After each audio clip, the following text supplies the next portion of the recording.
ဒီစတာ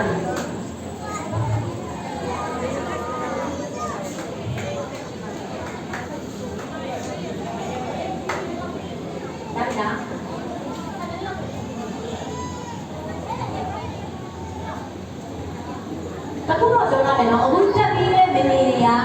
တက်ပြီးသွားရင်နောက်တစ်ပုံကျရင်လေးတွေပြန်ဆင်းရမှာမေမေလုံးဝဆင်းခွင့်မပေးဘူးနော်တော့လိုက်ပါရင်တော့နှစ်ထားတယ်နော်ဒီမေမေလုံးဝဆင်းခွင့်မပေးဘူးကလေးတွေပြန်ဆင်းရမှာဒီလိုကတော့ကလေးတွေနဲ့တူ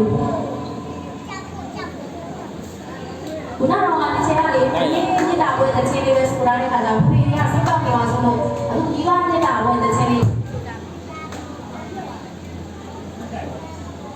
哇，hello，တူတူဆိုကြမယ်နော်